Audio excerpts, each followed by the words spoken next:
Собака что делает? Собака. Что делает? Сосет. Кто это? Камактагы 11 журналисттин арасында Аселдин күйөөсү Сайпидин Султаналиев дагы бар.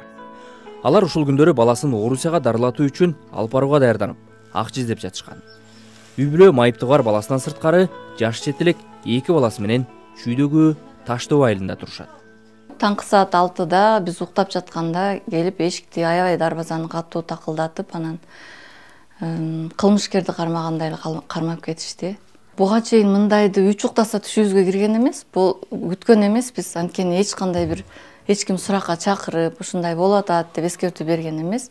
Милициянын адамдары менен кандайдыр бир биз байланышып калабыз деп эч кандай ойго да кирбеген. Анан түшкө кирбеген окуя болду негизи. Арбаңыздар. Бүгүн кыска, бирок маанилүү маселеден кеп козгойбуз. 2 жаштагы Сайпидин Султаналиевдин медиа тармагында жүргөнүнө 10 жылдан ашып калды. Ага чейин атайын мектептерде, жогорку окуу жайларда мугалим болуп эмгектенген Султаналиев бала кезиндеги кыялын ишке ашыруу үчүн 40 жашында кесибин алмаштырган. Журналистика боюнча ар кандай окуулардан өтүп, бир нече медиада социалдык темалардан тартып, тендер сыяктуу иликтөөлөрдү жасап келет. Мурда Темиров Лайв каналында, азыр Арча медиада иштеп жаткан. Качырып кирчүү адат журналистиканын этикасына да, мыйзамга да туура келбейт. Эгерде начар иштеген болсо ушуну албайт эле да. Бул кандайдыр бир эмгек үчүн алды да мындагычы. Эми кандайдыр бир жетишкендик үчүн алды. Жөн адамга бербейт болуш керек. Бул серьезный организация, мекеме мындай. Серьезный мекеме, мындай анан булар жолдо кетип аткан журналистке бербейт болуш керек мындай грамотаны, менин оюмча. Анан бул 2022 жылдын мыкты журналисти болуп Мелис Эшимканов атындагы сыйлыкты алган. Биринчи орунду алган, жазган аналитика, жазган тарткан эмгек үчүн ошо конкурска катышып, ушул утуп алган да.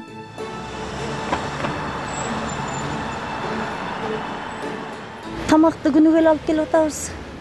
Бүгүн күнүгө эле келем, ак тилектен чоң уулум бар. Ошол экөөбүз келебиз, ал тамак киргизип кетти. Өзү деле киргизбейт, бул жерден эле берип жиберебиз киргизгенге. Анан көрүшкөнгө уруксат жок окшойт. Көрө элекпиз. Ошол күндөгү боюнча мен баламдын жүзүн көрө элекмин. Всем привет, меня зовут Актилек Капаров. И мы продолжаем нашу рубрику про замечательные тендеры. Жапырт камалгандардын арасындагы журналист Актилек Капаров үй бүлөдө кичи бала болгондуктан пенсиядагы ата-энеси менен бирге шаардын сыртында турушат. Жогорку билимдүү Актилек Капаров Темиров Лайв каналында негизги иликтөөчүлөрдүн бир катары, бир топ коррупциянын бетин ачкан чуулгандуу материалдардын автору. Былтыр Темиров Лайвтан кетип, өзүнчө Алга медиа каналын түптөгөн. Апасы 10 күндөн бери баласы эмнеге, кайсы күнөөсү үчүн камакта отурат деген суроого жооп таба албай жатат. Журналисттер мамлекетти басып алды деген сөздүн өзү эле мындай осолураак болуп калат го. Чындап келгенде осолураак болуп калат. Анан эми баламдын аркасында күркүрөгөн бир басуу бир армиясы болбосо, же ар кимдерге мынантип эле дей турган чөнтөгүндө калың пулу болбосо, акчасы болбосо, апасынын акыбалы, апасы өзү студент болсо бир карандаш, бир дептер менен ыр жазып коюп кыбырап жүргөн. Атасы болсо акыры машинасын айдап барып, ошол мен нары бери ташып жүргөн карган киши болсо, анан кийин биз мамлекетти басып ала турган баланы көргөн жокпуз үйүбүздөн.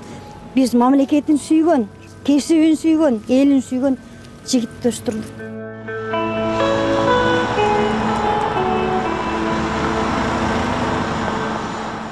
Актилектин апасы сыяктуу эле Бишкек шаардык милициясынын убактылуу кармоочу жайында жаткан 11 журналисттин жакындары күн сайын тамак алып келип, абактан чыгарып калабы деген үмүт менен ушул жакта жүрүшөт.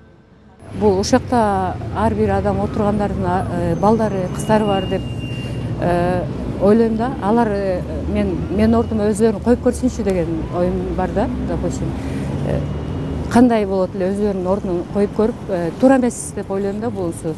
Кичинекей кызды чоң эле аталары, агалары, алар деген ата болот, ага болот.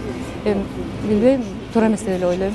Всех приветствую! Сегодня мы с вами разоблачим фейковый ролик. Само видео носит провокационный характер. Кармалган күнү 23 жашка толгон Айке Бейшекеева жакындары менен белгилөөнүн ордуна тергөөчүнүн сурагында болуп, 16 январда туулган күнүн милицияда өткөрдү. Тилдерди үйрөнүп, английский, японский, испанский көп ал үйдө эле сабак, эч жака чыкпайт, үйдө сабак окуп эле отурат. Сабак эмес, эми китеп окуп отурат, көп интернеттен көп окуйт. Мындай өзү аракетчил, ал жүрүмүштөгү кичинекей эле кыздар өзүлөрү деле чүрөт болуш керек, билбейм. Анын келечеги кең болуш керек деп ойлойм да. Анын билими менен, анын жүргөн турган нерсеси менен наоборот кыргызстанга керектүү адам деп ойлойм. Здравствуйте! В стенах Жогорку Кенеша рассматривают так называемый закон об иностранных агентах. Польшада билим алган Айке Бейшекееванын Темиров Лайф каналда иштеп баштаганына 5-6 ай болгон. Журналисттик иликтөөлөрдүн сырткары фейк видеолорду талдап, факт-чек менен алектенип келген. Они могут привести. Будьте осторожны с тем, с какой информацией вы делитесь, и в первую очередь сами воспринимаете.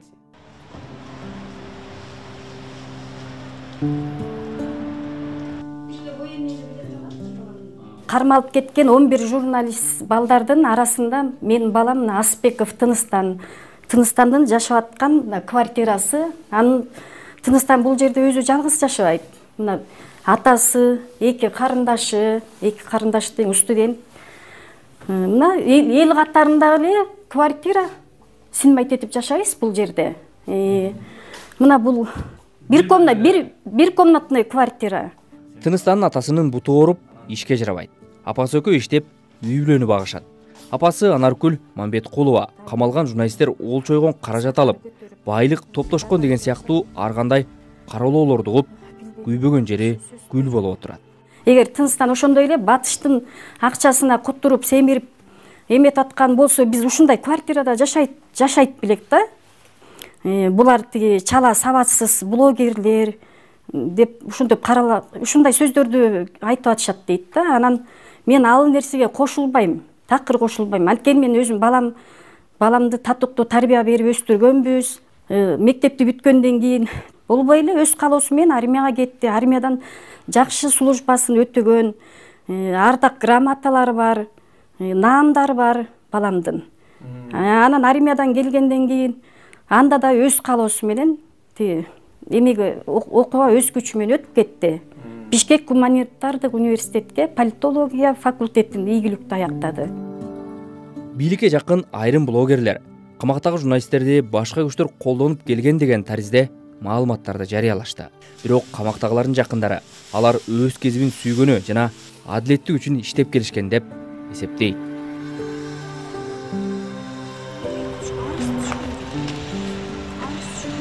Койчу балам, ушул мамлекеттин жыртыгын сен бүтөмөк белең. Карачы кандайлар болуп атат. Сен коркпойт экенсиң, мен коркуп атам. Койчу балам, таштап эле койчу. Андан көрө башка эле жумушчу кылды десем күлөт эле. Апа, сиз өзүңүз ушинтип отурсаңыз анан эмне болот?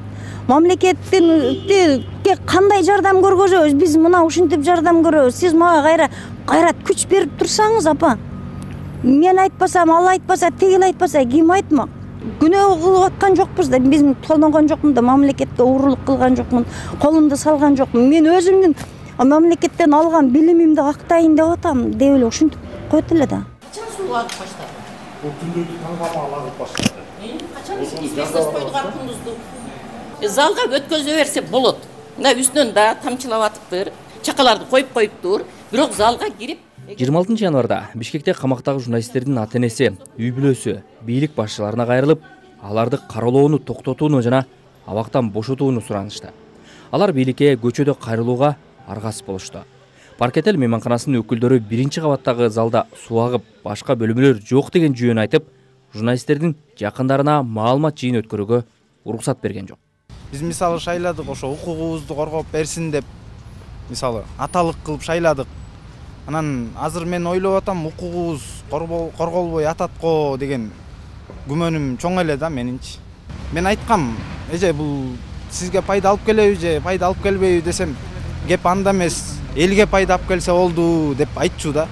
Мен көп саясатты түшүнө бербейм, жөнөкөй эле дыйкам, бирок өз пикирим, өз оюм менен бул жерге келдим да.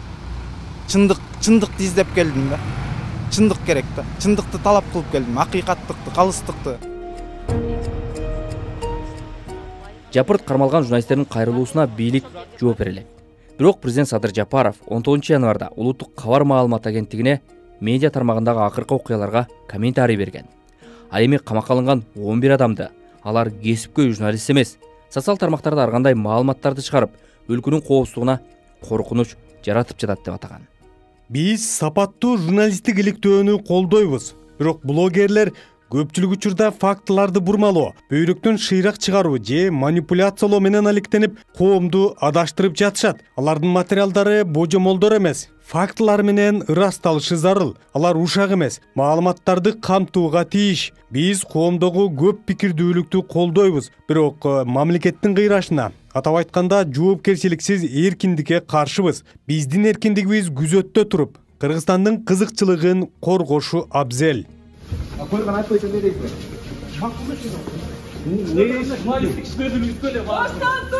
Ал эми милиция 11 журналист массалык башаламандык уюштуруу беренеси менен шектелип, далил буюм катары тинтүүдө техникалар алынганын билдирген. Алардын эч кандай чыккынчылык, эч кандай маселеси жок. Ал эми министрлер кабинетинин төрагасынын орун басары Эдил Байсалов болсо, журналисттерди тарбиялоо үчүн камалды деген пикирин билдирди. Бул тарбиялык маселе. Бул аталык, агалык милдет, тарбия. 2023 жылдын 30 декабрында интернет мейкиндигин мониторинг жүргүзүү учурунда Айт десе жана Темиров Лайф интернет аянтчаларында жайгаштырылган массалык башаламандыкка чакырган маалыматтар табылган. Лингвистикалык экспертиза дайындалган. 2024 жылдын 12 январындагы экспертизанын корутундусуна ылайык Айт десе жана Темиров Лайф баракчаларындагы жарыяланган материалдарда нааразылык акцияларына жана массалык башаламандыктарга чакырыктарды камтыган маалыматтар экендиги такталган. Камакка алынган журналисттер коюлган айыптарды четке кагышат. Ар бир кыйынчылыктын артында күч сакталат. Демек, Кудайдын биздин командага болгон. Эми милициянын билдирүүсүндөгү Темиров Лайф каналы жөнүндө кеп кылсак. Темиров Лайф Кыргызстандагы белгилүү иликтөөчү журналист Болот Темиров негиздеген YouTube канал. Темиров президент Садыр Жапаров, атайын кызматтын башчысы Камчыбек Ташиев баштаган жогорку кызмат адамдарынын аты аталган иликтөөлөрдү жарыялап келген. 2022 жылы паспорт жана баңгизатка байланыштуу кылмыш иши козголуп, камалып чыккан. Сот иштери 1 жылдай созулуп, документке байланыштуу айыптуу деп тапкандан кийин ал дароо Кыргызстандан Москвага мажбурлап чыгарылган.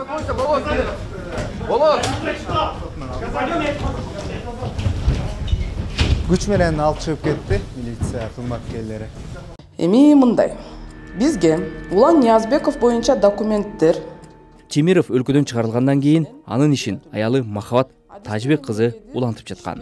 Темиров Лайф соңку учурда Ички иштер министри Улан Ниязбеков жогорку кызмат адамдарынын чет өлкөдөгү сапарлары сыяктуу иликтөөлөрдү жарыялап жаткан болчу.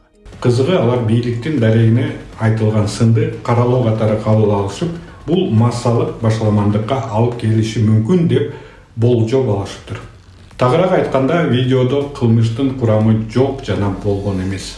Ал эми бул адилетсиз кармоолорго катышы бар бардык тергөөчүлөр, эксперттер, прокурорлор, соттор бир күнү Кыргызстанда мыйзамдуулук орногондо мыйзамсыз түрдө күнөөсүз журналисттерди кармаганы үчүн түрмөгө отурушу керек. Ошентип, Темиров Лайф каналынын мурдагы жана азыркы кызматкерлери Махабат Тажбек кызы, Сапар Акунбеков, Азамат Ишембеков, Сайпидин Султаналиев, Актилек Капаров, Тыныстан Асыпбеков, Максат Тажбек уулу, Жоодар Бузумов, Жумабек Турдалиев, Айке Бейшекеева, Акыл Орозбеков 13 мартка чейин Бишкектин номер 1 тергөө абагына камоо тууралуу сот чечими чыкты.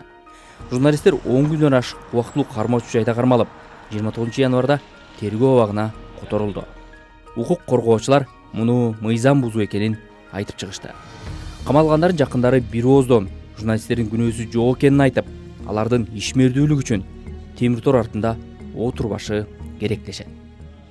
Эң активдүү тургун бул Таш дөбө айылында дайыма ушу айылдын деңгээлинде болсо дагы Кыргызстанга жардам берейин деп, чындык үчүн күрөшүп, айылдын көйгөйүн, элдин көйгөйүн чечкенге, жардам бергенге, калктын аялуу катмарына жардам бергенге дайыма аракеттенип келет.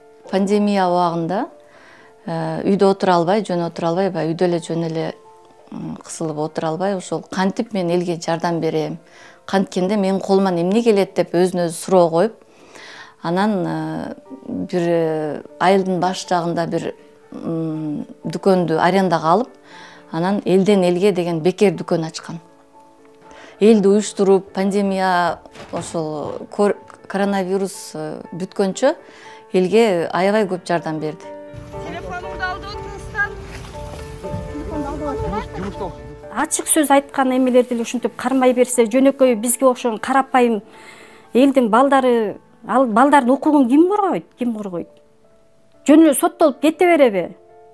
Азыр мен баламдын акыбалын ойлоп отурам, мен азыр тетиякта кандай жерде отурат мен балам. Ошо отурганга мен балам татыктуу беле ошо жерде. Ыр жазышка кээде туура келип калат да, баягы мемеңди, көкүрөгүңдөгү нерсени ыр менен бөлүшүп каласың. Бул эненики кыйын болот экен. Эзилип ички дүйнөм ойлор туман, үмүттүн канаттары сынса улам, кайгып бара жатып селт этем да, күчтүүмүн бул сыноого тике турам.